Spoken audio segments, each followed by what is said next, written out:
Sunday the 20th of September and I'm off on another overnight wild camp. You'll see behind me I'm on my trusted Caribou, my 26-inch wheel hybrid straight handlebar touring bike, all laden up with my camping kit. I'm heading about 43 miles north from my home in Bath up to the Slad Valley, just north of Stroud in the southern Cotswolds. It's most famously associated with Cider with Rosie because that was written by a local author called Laurie Lee. I came across that information in a very roundabout way. I'll talk about that later, and also I've had one or two people ask me about my plans next year. Will I carry on doing long distance cycling? I'll share my thoughts about the 1300 and other long distances next year with you later on. This evening I've got some medallion steak, so I'm going to be cooking that in my frying pan with mushrooms, and I've got a salad, so I'm really looking forward to that. And because I'm in the Slad Valley, Laurie Lee, Cider with Rosie, hey, I've got some cider. The location for tonight's camp is just north of Stroud on the road that heads towards Slad, but you turn off down into the really steeply wooded Slad Valley before you get to the village of Slad. And it's got fantastic views looking back south. It's on a wildlife hill right next to a wood which has got associations with Laurie Lee. I'm in the lovely Berkeley Vale just north of Slimbridge, and I'm actually on a minor road, but I'm paralleling busy A38, which is over there about half a mile or so. Shortly I'll be taking a right hand turn, crossing it and heading over to those hills you can see in the distance. It's September the 20th, middle of September. In fact, it'll be the equinox tomorrow. It just suddenly occurred to me. But in front of me you'll see there's an apple tree. It's that lovely time of the year where it's still very warm and sunny, but the evenings are getting dark very, very early now. Saw some apples on the ground earlier on, so it just really got that lovely late summer feel to it. Just thought I'd go over a couple of things I've done to my bike over the winter. I put all new clips, attachment clips on the panniers because the other ones were very, very loose. I've modernised the attachment system on the front and the rear panniers, and I've put a new pannier rack on the front. It's a low rider. It's exactly the same as the old Blackburn rack, but the Blackburn rack was really corroding in places. It was probably safe to use, but it just didn't look very nice. Now about 6 or 7 miles from my destination. When I left the Vale of Berkeley, I crossed the A38 and took this road down to Easington, and it was there I saw a co-op, and I've bought myself 2 big 2-litre bottles of water. I've bought a water container which I was going to fill up in the tap and strap to my pannier rack, but because of COVID-19 I'm still very reluctant to do things like that. Soon after that I got a Garmin indication to go down to Eastington Hall, which is very nice. It's tree-lined avenue, but it was a dead end. It tried to send me across fields, so I backtracked. About 100 yards later, I took this really nice cycle path, shared use path, running next to a very busy road. In fact, I think this is probably the former road, but it runs alongside this canal, which is absolutely gorgeous. Look at this, family of swans. I'd have never found this otherwise. I don't know anything about this canal, where it went to or where it's from, its purpose, industrial I guess.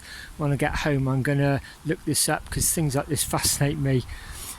Anyway, a bit further, Stroud is about another 3 or 4 miles that way. Then you climb out of it very steeply and then drop down into Slad Valley towards my destination for this evening.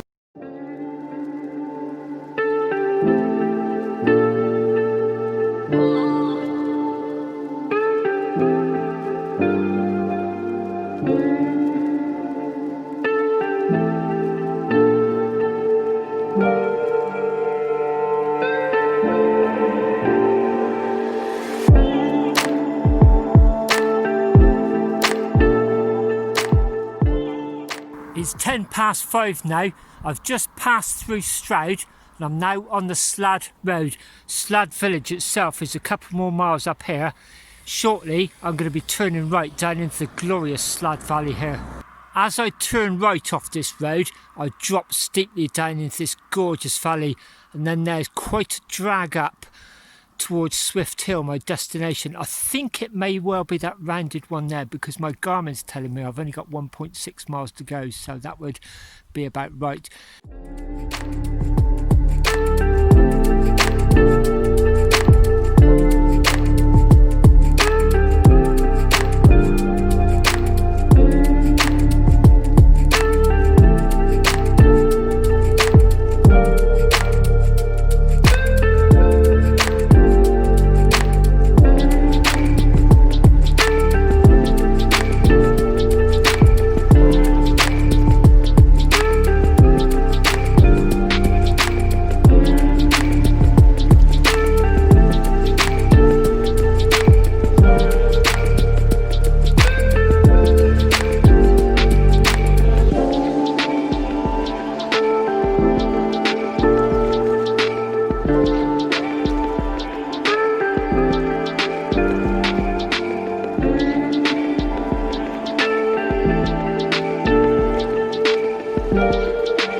At my destination, Swifts Hill.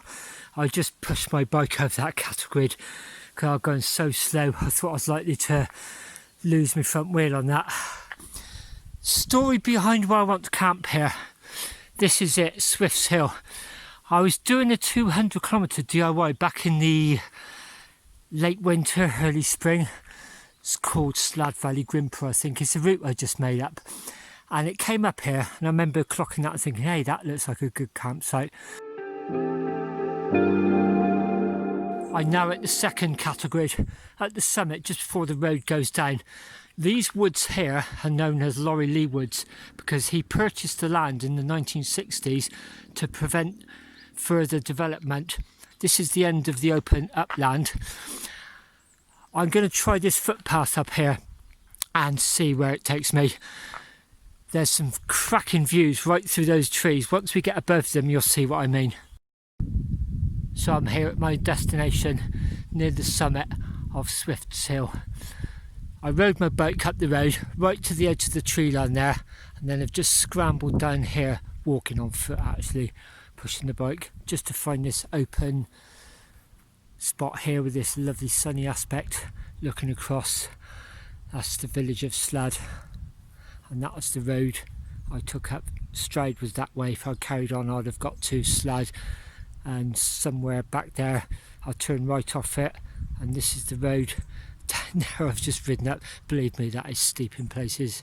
Just a few yards away there's this very flat bit of grass. It almost comes down to form a ledge. I'm just going to see if that's big enough for my tent. This is it then, my spot for the night. Put my tent up and I'm going to have that amazing view looking at the sun go down over the Slad Valley. Gosh, I can just see a very shimmer of, must be the Severn Estuary in the distance, then all the very distinctive hills coming down.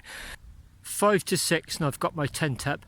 As usual, before I pitched it, I did a lying down test. There was a couple of people up here with dogs looking at me strangely. Just rolled from side to side just to make sure I wasn't going to roll down the hill in the night. And I've done a second one once it's up and it seems okay. Looking back at the view, probably going to go straight into the sun and bleach everything out now. Wow, a lovely place.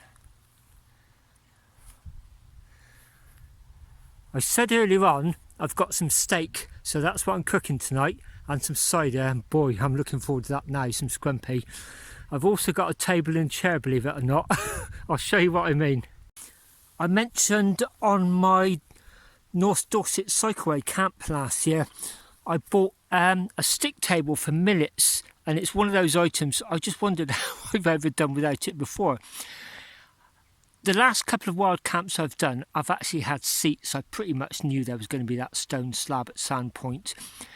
and I pretty much knew there was going to be picnic tables last week up in mid Wales. I was pretty sure there's going to be nothing of that sort here tonight, so I bought my own. And recently I bought this Robbins geographer's stool, I think it's called. I actually saw Paul Messner using it on YouTube, and I just invested in one, so I'll let you know how I get on tonight. But if I'm having a steak, it'll actually be nice to sit at a table, won't it, and just look at that amazing view. I've got 2 steaks which I'm going to cook shortly, and some mushrooms. I seasoned it last night and left it in the fridge overnight. I'm going to add some garlic granules to the oil, and then just before it's finished I'll baste it in some margarine, and then do the mushrooms with it and salad. So I'm really looking forward to that. The cider is going down really well. It really does hit the spot. It just encapsulates autumn apples, autumn gold, and an autumn thirst. Cheers from the Slad Valley. 2 minutes each side, just about done I reckon. Salad, some mushrooms.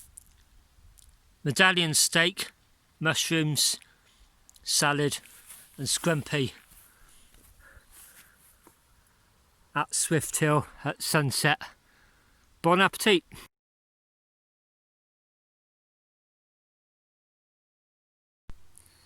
I did say earlier on I'll explain a few things. So first of all, how did I come to know about this valley being associated with Laurie Lee? Well, when I was just setting out on my travel adventures, I guess in my early 20s, I saw a BBC dramatisation of Laurie Lee's novel I Walked Out One Midsummer's Morning, and it's all about his leaving this area as a young man, heading up to London, busking, just trying to scrape a living. In the end he gets a boat down to Vigo in northern Spain, and he basically just scrapes a living there and sleeps under a blanket under the stars each night, ends up getting involved in the Spanish Civil War in the 1930s, and it really did inspire me very, very much. As I say, at quite a profound time in my own life. I came back and read the book. That's what I did in those days to research. I would just ask people what they knew and go straight to the library. There was no internet, and so I read 2/3 of Laurie Lee's trilogy in the wrong order actually. I read this one first, the one which really had an impact on me. Then I read Cider with Rosie, which was a bit like having a starter after you've had the main meal, and it didn't really have the same impact, I have to say. But I do love this area, and I always think of it as Laurie Lee country. And secondly, about the long distance cycling next year, the truthful answer is I just really don't know. I think what I'm going to do is hedge. I'm going to train and prepare for the 1300. I would have done this year, and if it happens, great, but if it doesn't, then it's not a disaster. It's a very low cost, low risk way of setting myself a little goal. So I'll be fit enough for next June if it happens, but if there's lockdowns or just basically nobody knows what the future holds, so I don't want to lay out any money. That's why I was not too bothered this year when I had to postpone it, because I was just about to go from 200 kilometres up to 300 kilometres when the lockdown was imposed. I remember thinking as well, gosh, if this had been this time last year, I would have been quite upset, to be honest, because I'd forked out so much money and done so much planning for my alternative end-to-end. So I considered myself quite lucky, really, especially when you put it in the perspective of 41,000 people dead. Not doing a bicycle ride is really not a major disaster.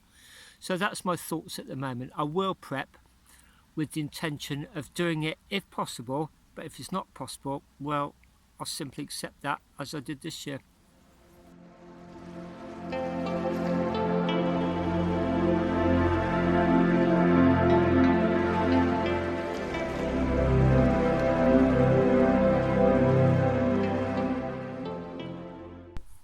Ten to 8 now, and there's that lovely young crescent moon right above the sunset. It's a glorious September evening. It really does feel like what I love about September and October. It's still warm enough and nice enough to get out and enjoy camps like this and not really need specialist equipment, say for the winter. But it's starting to feel like these are the last days before winter, which is probably just around the corner. Looking down at the lights of Slad village. It's my cosy little tent there.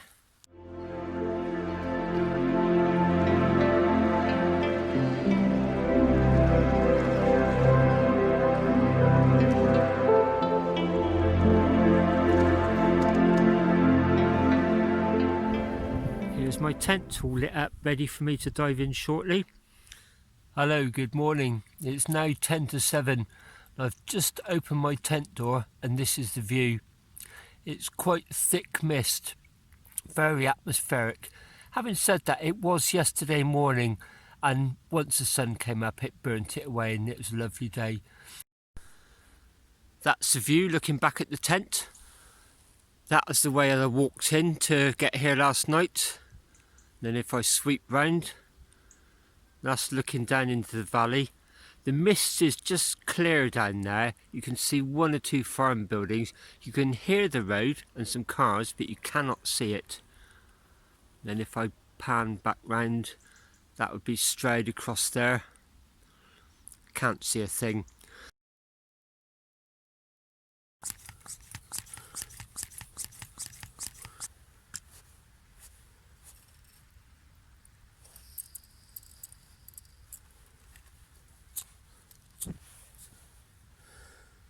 I'm just priming the petrol stove. You just put a thimbleful of petrol just in the bowl there, and what happens is that will heat the fuel pipe there and turn this liquid petrol in here into a vapour. Starting to go, you can hear it hissing.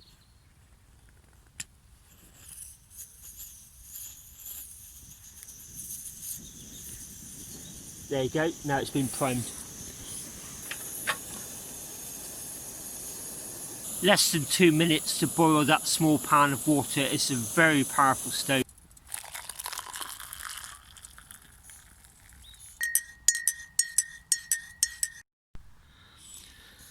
I first bought a petrol stove in 2000 to go to America for 3 months, and the reason I did that was I was told methylated spirit was virtually impossible to find in the US, because up to then I'd always been camping with a Trangia stove which burnt methylated spirits. Sometimes even in mainland Europe and Scandinavia, meth was difficult to find, or you didn't really know what to ask for, whereas in America you just went to a petrol station and filled a container up. In fact, you could even buy camping petrol. They call it Coleman fuel. You could actually buy that in Walmart. I've been using petrol ever since for summer camping. In the winter I will actually use camping gas, and the reason being is it's much safer, because I will often cook in the porch of the tent, and as you've just seen, the petrol one really flares up during the priming, and I just think that'd be too dangerous. It's likely to burn the tent and cause a fire. This week I've been and bought some baked beans and a container of ketchup. I really missed those last time actually. And on the main menu, sausages, bacon, mushrooms, and that's just the oil in there.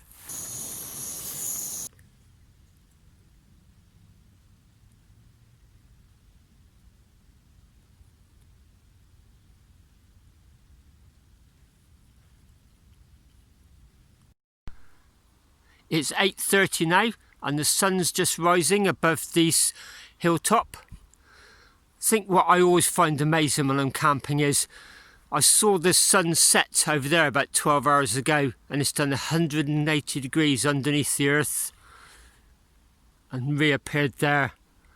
Think about the big celestial sphere. The big picture is quite fascinating. On cue, it's burning all the mist away. The mist is just hovering in the valley now. You can see the tops of the tree lines the other side of the valley. And the sky's already blue. This may sound paradoxical, but I think it's going to be another cloudless day, he says, surrounded by mist. This is incredible. The view is changing about every 10 to 20 seconds. Just everything just suddenly appearing as if from nowhere. It's almost like a photograph just being developed in one of those old trays where the image suddenly appears. All the mist is still thick over there where the sun's not quite catching it. It just looks cold there, whereas this looks warm. It's now 5 to 9. Gosh, what a contrast from just an hour ago. The mist is pretty much lifted from the valley. You can just see some of it hovering in the treetops. And even over there, you can see the wall almost of clear and cloud as it's moving that way as the sun's rising and starting to burn it away. I've set the camera to do a time lapse, so hopefully it's going to capture that. And just hovering there. Gosh. Tale of two worlds, mist and cold, sun and spectacular view. It's like a giant oil painting with little toy cars moving through it. Well, I've done my primary pack. It's so much easier in dry weather when you're not on a cliff top as well. I'm just drying out tea towel and towel, and I'm trying to get the condensation from overnight from the tent dry as well. I'm in no hurry. As regards water, I bought 3 2-litre bottles of water at the co-op yesterday. The first thing I did was replenish my bike bottles, so there was 2 litres of water on that. Then I carried up the 2 2-litre co-op bottles, and that did everything. That did my cooking, the washing up, coffee this morning. I had plenty of water to drink during the night. I've just had a wash, clean my teeth, and now I've got about half a litre of water left in my water bottle. So the first thing I'll need to do is when I leave here is cycle back into Slad and replenish water. As regards toiletries, different people have different methods. The first thing I do is when I get here, I'll recce a very discreet latrine spot, and then I'll dig myself a latrine. Some people will bring a trowel. I personally don't bother. I just use a camping knife. I cut 4 sides of a square of the grass, roll it back almost like a carpet, find some sticks, and then I'll just dig a trench. I know where it is ready in the morning, and then the thing is to have everything ready for when it's needed. And on completion, I'll just bury it, roll the grass back, tread it down. Nobody would even know I've been there. And I think the trick really for me is having everything ready.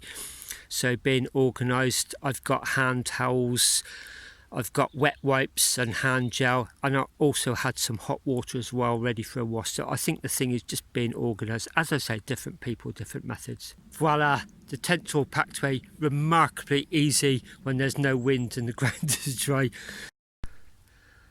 There it is then, my bike all laden up, ready to go. As usual, I've kicked down all my rubbish. I'm going to drop that off in Slad somewhere, the first spin I see. Leave no trace. You would never know I've camped now. I've even trod the grass down. What an amazing place. This was a gamble. I wasn't sure if this would be any good. I just happened to ride by it, as I said earlier in the video. I thought, oh, that might be good up there. Last week when I recce'd it, I thought, oh, maybe not. I had second thoughts, and I thought this week, oh, I'll give it a go. Well, it's more than paid for itself. This is a fantastic camping experience here. Sometimes you just got to take a chance and hope it works out. It won't all the time, but it certainly did on this occasion. So, time to head off.